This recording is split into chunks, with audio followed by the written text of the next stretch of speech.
Hi, I'm Zeke with the Eastside Church of Christ in Baytown, Texas. Thanks for joining us as we continue our study in the Gospel of Mark. We are in the end of Mark chapter 6. And in the first 6 chapters of his Gospel so far, Mark has already established the case for the deity of Jesus by everything that he says and everything that he does. Jesus has already performed a multitude of miracles, from casting out demons to healing the incurable to feeding 5,000 here in Mark chapter 6, and finally to walking on the water. And it's little wonder that because of all this, people thronged around him. They crowd to him. They want to know more about him, but mostly they want to get something from him. And sadly, still many, including his disciples, don't fully know who he is. And so as we continue in our study in Mark, we're going to see where a couple of themes continue, especially here in chapter 7. One is the idea that Jesus' own disciples don't yet fully understand the claims that Jesus is making concerning his identity. And second, we see this constant mingling of Jesus with those who are unclean. And it comes to a head here in his confrontation with some religious leaders in chapter 7. And we'll get to that in just a moment. But I want you to realize, as we go through Mark, already we have seen where several times Jesus crosses the Sea of Galilee to get to different places. He constantly goes from the west side, which is the predominantly Jewish side, to the eastern side, which is predominantly Gentile. And so we see Jesus going back and forth a lot from the so-called clean side, the Jewish side, to the unclean side, or the Gentile side. And the last place we saw Jesus, he was over on the unclean side. He was on the Gentile side, where he had fed the 5,000. And you recall earlier that Jesus had told his disciples to cross back to the other side, and he was going to meet them there. And that's where the walking on the water occurred. Jesus saw them struggling with the heavy winds, and as they were struggling at the oars to get to the other side, Jesus comes walking to them on the water. Let's read the end of Mark chapter 6 to get an idea of what's going on here. In Mark chapter 6 and verse 53, we read, "When they had crossed over, they came to land at Gennesaret and moored to the shore. When they got out of the boat, immediately the people recognized him and ran about that whole country and began to carry here and there on their pallets those who were sick to the place they heard he was. Wherever he entered villages or cities or countryside, they were laying the sick in the marketplaces and imploring him that they might just touch the fringe of his cloak. And as many as touched it were being cured." Now,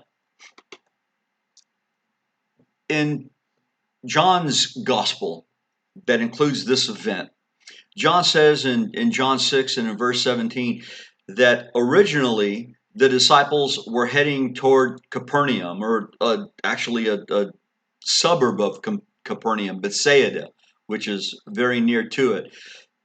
But apparently in those heavy winds that we read about previously in Mark chapter 7 or chapter 6, those winds blew them off course. So instead of getting to Capernaum where they were headed, they were blown off to the west to the plain of Gennesaret, or Gennesaret, depending on how you pronounce it yourself. But there Jesus is immediately recognized by many people.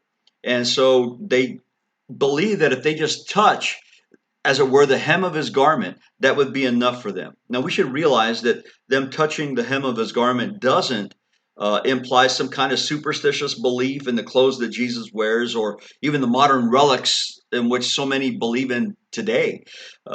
Instead, I think what they believe is that even the slightest marginal contact with Jesus is going to be enough for them. And we see that kind of thinking going on. We saw it before in Mark chapter 5, where Jesus had healed a woman with a 12-year-long hemorrhage. She believed that if she just reached out and touched his garment, that she would be well, and she was.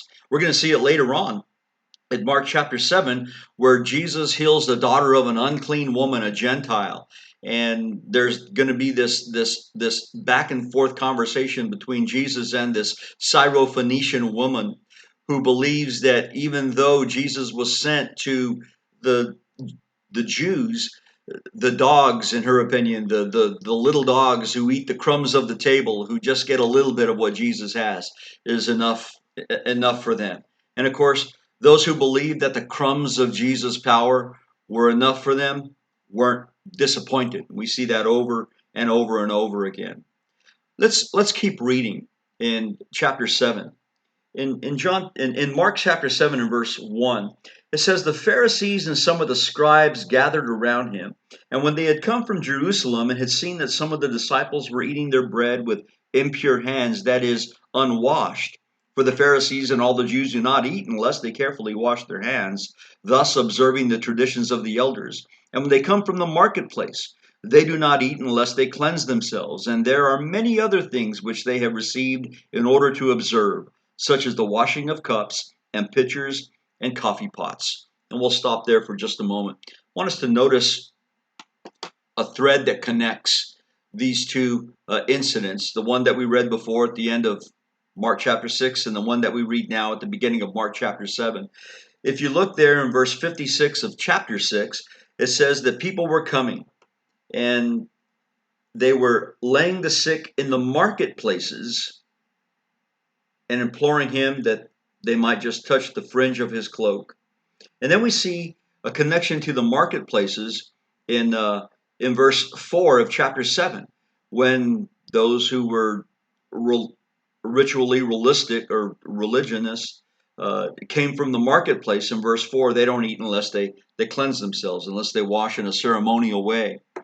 Well, this connection seems to imply that Jesus and his disciples were in the marketplace. They were mixing among different kinds of people. They were going where the need was, and that's where we see the people being laid in chapter 6 and in verse 56. They were being laid in the marketplace. And so as Jesus and his disciples would move about in the marketplace, of course, that's the ideal place to buy something to eat, to get what you need. And as they did this, they likely purchased food with and ate that food with ritually unwashed hands. Now, when I say unwashed hands, I don't mean that they were washing their hands for cleanliness. What I mean is that this tradition that was handed down from the Jews' ancestors had made sure that there was a ceremonial washing to get the Gentile cooties off your hands. You didn't want to be in any way associated with them. The Pharisees had just come from Jerusalem to challenge Jesus and his disciples in the marketplace. Now, John chapter 6 mentions in this episode that the Passover was near. And of course, Passover being the big deal Jewish celebration and feast that it was, people would be heading, if they were living in the northern part of Israel, they would be heading south in droves to go to Jerusalem so that they could attend the Passover there. And if this event closely follows the feeding of the 5,000, which we see in Mark chapter 6, which seems to imply that it does, then the Passover is still near, and people would still be going south to Jerusalem to attend that feast. But here we see the most religious of the people, the Pharisees and the scribes, make a special trip north to Jesus, so that they could confront him on this idea of Jesus being unclean. They've got a plan, don't forget. Their plan is to trap him somehow so that they can destroy him, either his credibility or his very self, take his life. Now, the scribes and the Pharisees make this special trip up to Jesus, and that seems to indicate that Jesus is gaining ground. Of course, we see that people are thronging to him. People are crowding him everywhere he goes. And when they get there, they ask Jesus a loaded question. In verse 5 of Mark 7, says the Pharisees and the scribes asked him, "Why do your disciples not walk according to the tradition of the elders, but eat their bread with impure hands?" There's a couple things going on with this question. First of all, it immediately implies guilt. It immediately implies that their hands are impure, that the way that they're going about their lives is unclean. And so immediately they impugn that Jesus is guilty. Jesus and his disciples are guilty. And since this plot against Jesus is growing, uh, it follows that any question that the Pharisees or their followers would direct towards Jesus is going to be with some ulterior motive. They're going to try to trap him, and that's certainly what the Gospels remind us of time after time. Matthew chapter 22, Mark chapter 12. Later on, we'll read in Luke chapter 11, verses 53 and 54. We read that the scribes and the Pharisees began to be very hostile and to question him closely on many subjects, plotting against him to catch him in something he might say. So for them, all they need to do is set a trap, because for them, Jesus is already guilty. Now, on his part, Jesus never evaded tough questions. His replies were always frank, they were always truthful, and he spoke right to the heart of what were the Jews' problems. And he's going to do that when we look at his answer here in a couple of minutes. But notice that they refer to the traditions of the elders. In verse 5, it says, "Why do your disciples not walk according to the traditions of the elders?" Now, what are these traditions and who are the elders? Well, the elders, of course, were the forefathers of the Jews, those esteemed rabbis who had codified what they believed the law intended into writings and oral teachings. And so those traditions are the teachings of those previous esteemed rabbis. And they were handed down for generations, mostly orally, until they were finally codified together in the 3rd century AD in what is called the Mishnah. The Mishnah is a collection of rabbinic writings, and it sprawls through 12 volumes of thick books, even more than the law itself, the law upon which it's based on. And most of those prohibitions seem to revolve around the Sabbath and what constituted a violation of the Sabbath. And they came up with all kinds of stuff concerning what constitutes work and therefore a violation of the Sabbath. For instance, if you were carrying a needle in your cloak and it happened to pierce the material, well, you were sewing, and sewing was work, and so that was a violation of the Sabbath. If you dragged a chair across the dirt floor of your home and it left a rut, you were plowing. It doesn't matter if you intended to put seeds in that rut. That's what they looked at it as, and thus you were working and violating the Sabbath.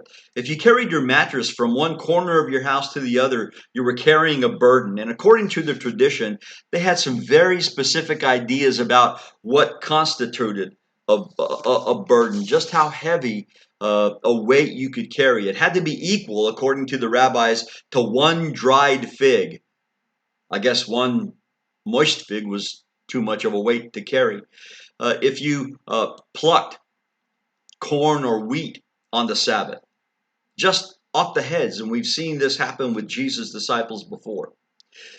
If you just plucked some of the wheat from a stalk of the wheat, well, they called it reaping. And of course, that was work. And they had so many other things that are far more ridiculous than this. If you spit on a rock and your spittle rolled down the rock, I'm sorry to be gross, but they believed that constituted work. If you ate the egg of a chicken that laid the egg on the Sabbath, well, the chicken was working and you were guilty by association. You can see how this can go on and on and on and on. Well, the question in our text deals with the washing of hands before eating. Again, not for sanitary purposes, but for a ceremonial cleansing of any uncleanness that might have occurred.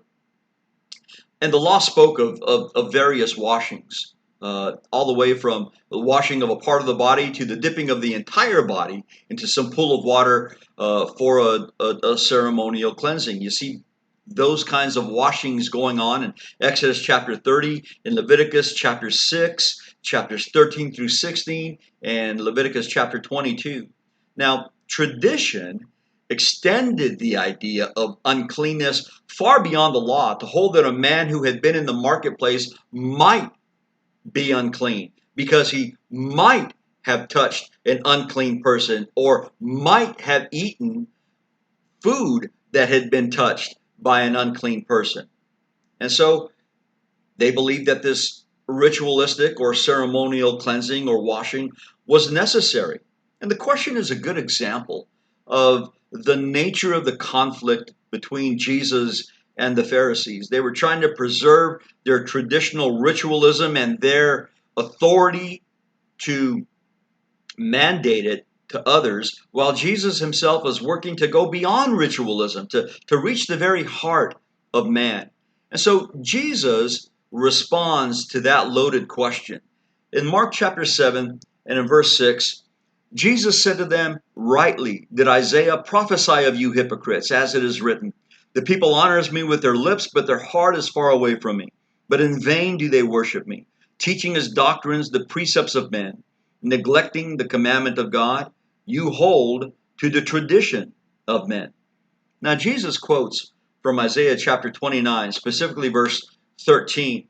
And in Matthew's gospel, where the same incident occurs, Jesus says, "Rightly, as he does here, does Isaiah prophesy of you." In other words, God knew this was coming, and he spoke about it through the prophets.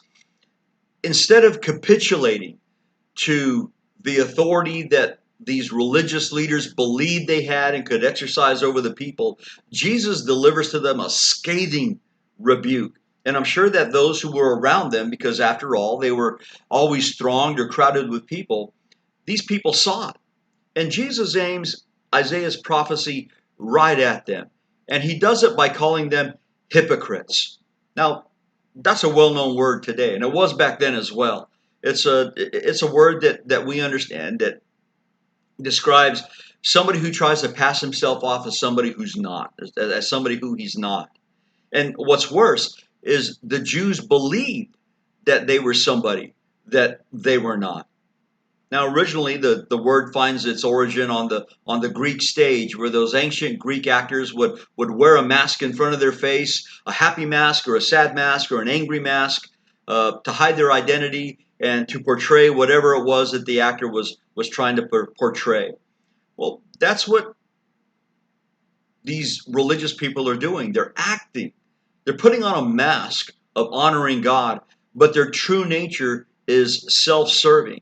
And Jesus tells them that it has two characteristics. One is that it's all lip service. And Jesus had already alluded to this in his Sermon on the Mount back in Matthew chapter 6. Let's go there together. In Matthew chapter 6, and beginning in verse 1, Jesus told those who were gathered to hear him, "Beware of practicing your righteousness before men, to be noticed by them.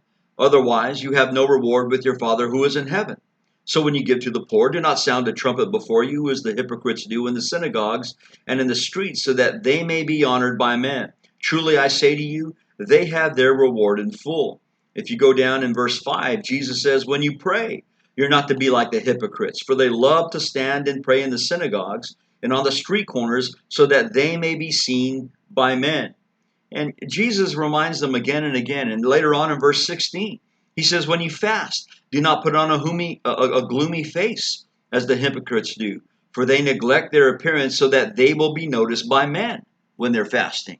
Again and again and again, Jesus reminds those who listen to him that the hypocrites are those who are trying to pass themselves off as something they're not. They want to be noticed by men. And of course, in Matthew chapter 6, Jesus says if that's all they're after, if all they're after is glory of men, if all they're after is being noticed by other people for how religious and pious they are, well, they have their reward. But it doesn't come from God the Father, Jesus reminds them. And not only were they trying to pass themselves off as something that they were not, their hearts really were far away from God. Jesus said that in here in Mark chapter 7. And we see that again being played out in another scathing renunciation where Jesus calls the Jews hypocrites some 7 or 8 times in Matthew chapter 23. Let's go there for a moment. Matthew chapter 23. In Matthew 23, Jesus warns the people about what it is that the religious leaders teach, but he also warns them that they don't always follow their own teaching. In Matthew 23 and in verse 1, it says that Jesus spoke to the crowds and to his disciples, saying, "The scribes and the Pharisees have seated themselves in the chair of Moses. Therefore, all that they tell you, do and observe, but do not do according to their deeds. For they say things and do not do them. They tie up heavy burdens and lay them on men's shoulders, but they themselves are unwilling to move them with so much as a finger. For they do all their deeds to be noticed by men." Remember back in Matthew chapter 6?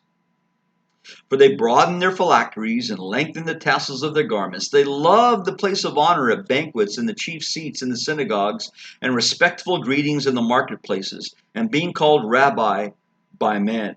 Then you start looking later on where Jesus delivers 8 scathing woes or rebukes to them. And in every one of them, he calls them hypocrites. In verse 13, woe to you, scribes and Pharisees, hypocrites. In verse 14, woe to you, scribes and Pharisees, hypocrites. In verse 15, in verse 16, and on and on and on, Jesus reminds them that because their hearts are not in tune to God's will, all that they have to show for it are these hypocritical actions. And so Jesus lays on the rebuke heavy and thick. But it all comes to one sad result. Back in Mark chapter 7 and in verse 7, the prophecy of Isaiah continues that in vain they worship me, teaching as doctrines the precepts of men.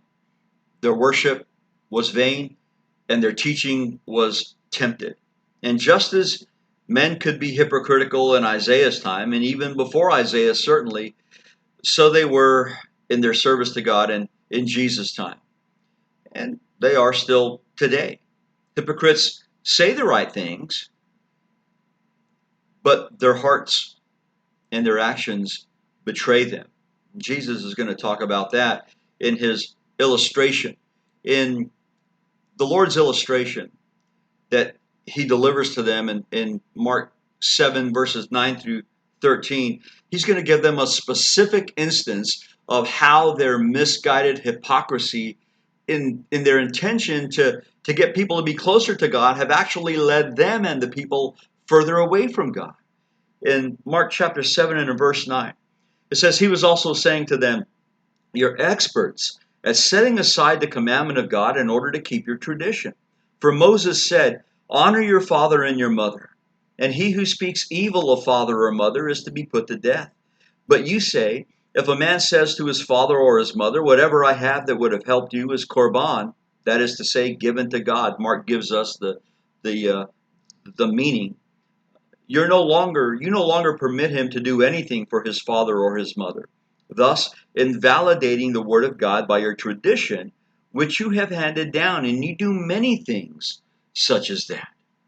Now, the word korban is the English transliteration of the Greek word, which is pronounced very, very closely to it, korban.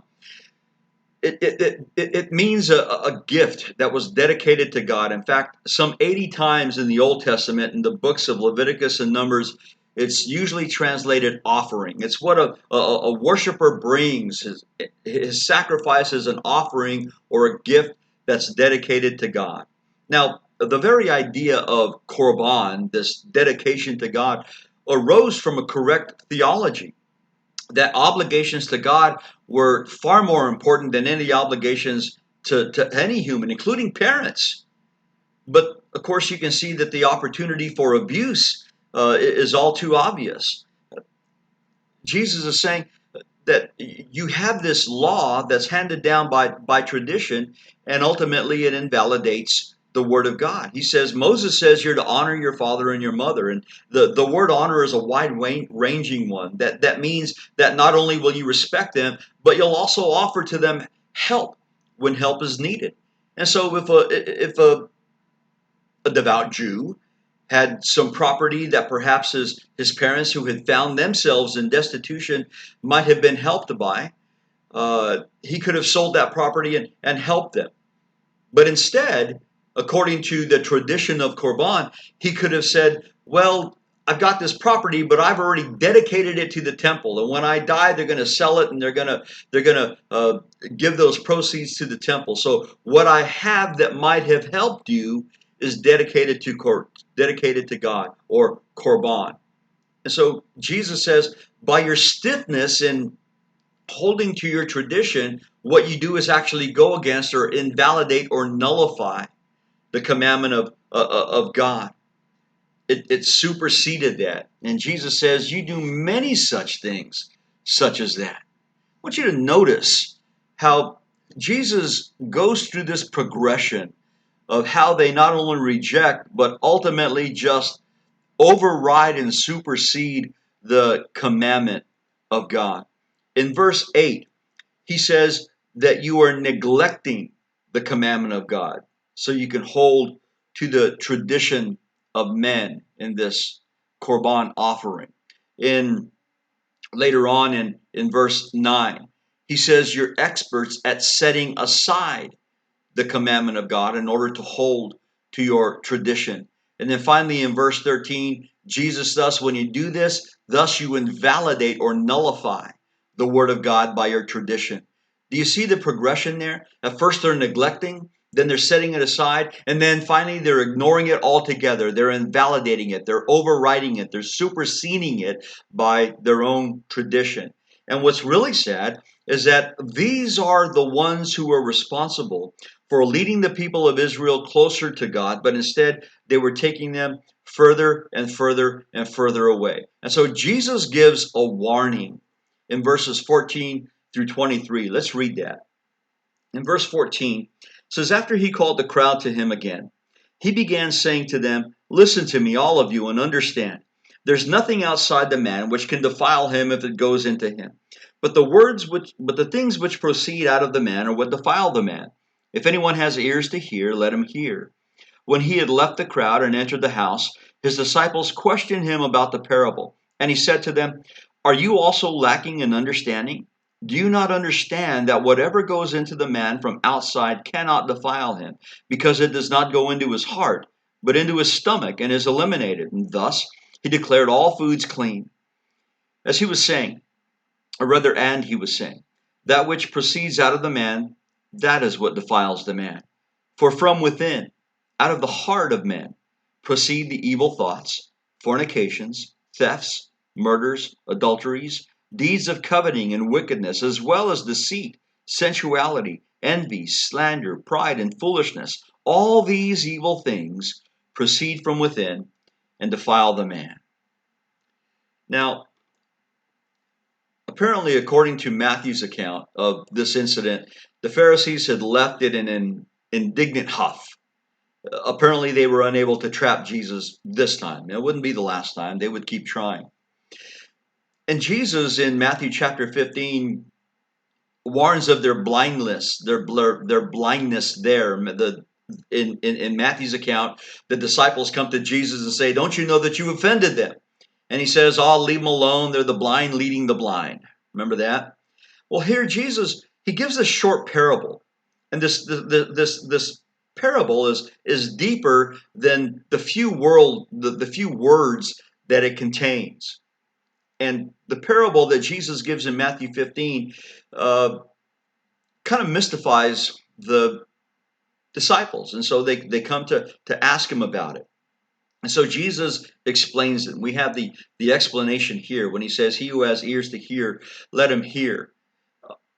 Jesus' explanation is plain.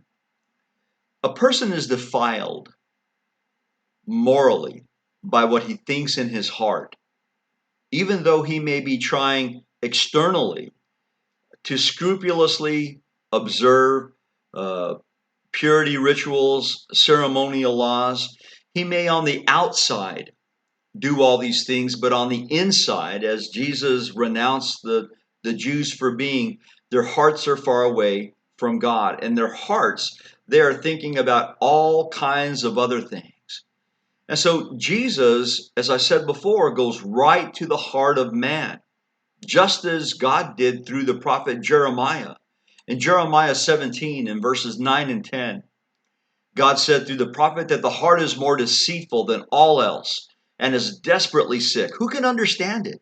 I, Yahweh, search the heart. I test the mind, even to give to each man according to his ways, according to the results of his deeds. Now it's appropriate that God and his Son would address the attitudes and the inclinations of the heart, because after all, the heart is where we place all our affections, our loyalties, our devotions, our allegiances. Jesus says in Matthew chapter 6, where your treasure is, there your heart will be also. And so what it is that you love, what it is that you value most, well, of course, that's where all your not only loyalty is going to lie, but it's also where you're going to direct all your efforts, all your attentions, all your actions. And so the wise man in Proverbs 4 reminds us that we need to pay close attention to our hearts. We need to make sure that what we let in, we are careful of, because everything has the opportunity to affect or infect the heart. The proverb writer says in Proverbs 4, verse 23, keep your heart with all diligence, for out of it spring the issues of life. And that's exactly what Jesus is saying here. He's not really saying anything new. He's reminding people of always what God wanted: pure hearts and pure actions that spring from devoted hearts. All this is Jesus' original point. The whole reason why he had the conversation with the Jews in the first place. It's not the disregard for some man-made sin or man-made rule that causes sin. Ultimately, it's ignoring God's rule. It's ignoring God's will. And so Jesus is implying here that if God's will utterly rules your heart, then naturally what comes from your heart and finds its expression in your service to him is going to be pure and welcomed by him. And there are some good things, I think, in this passage for us to learn.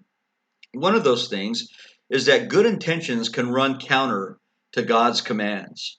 I don't believe that the Pharisees had set out to ignore God's will. In fact, the whole reason they had assembled this body of tradition was because they wanted to scrupulously do God's will. Undoubtedly, the men who began to plant these various traditions did it with sincere motives. But it's only the knowledge of God's will that's going to help us make the fine distinction between what is doing his will and what is implementing our own wishes. And so, even though we can have good intentions, that old adage, the road to hell is paved with good intentions, really is true. Because sometimes, no matter how good and sincere our intentions might be, we need to be careful that they don't run counter to what God's intentions for us are.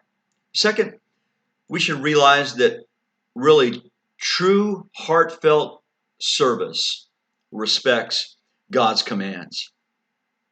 Jesus says in this incident that we read that neglecting God's commands for men's innovations is vain. That means it's worthless, unacceptable. And Isaiah spoke with the people in his day. Jesus applied it to the people of his day. And we can apply it to the people of our day. And all we have to do is look at the religious landscape today. And we see in denominations and churches of every stripe and flavor, people who really do love the Lord. They want to serve him. They want to show expressions of their devotion to him. And they do it according to how they think those expressions of devotion ought to be expressed. What they really need to do is understand the authority of God and his word, because that's going to be true, heartfelt, honest, sincere service to him. And finally, let's just realize that what's in the well will be in the bucket. What I mean by that is what we do on the outside reveals what's on the inside. Far too often today, we hear people trying to excuse their ungodly behavior with something like, well, don't judge me. God knows what's in my heart. Well, yeah, He does. And here Jesus says, what's in your heart is going to find its way out in your actions. What's in the well will be in the bucket. And so it's important for us, I think, to scrutinize what's in the well. If we're going to act according to our conscience, then we need to make sure that our conscience is pure and filled with the Word of God so that He directs and guides everything that we do. Above all, God's rule governs. Well, Jesus had a very, very scathing rebuke to deliver to those who held tradition over truth. And I sure hope that we don't. Well, thanks for joining us today, and hope we'll see you next time as we continue to look in the Gospel of Mark. Thanks for joining us.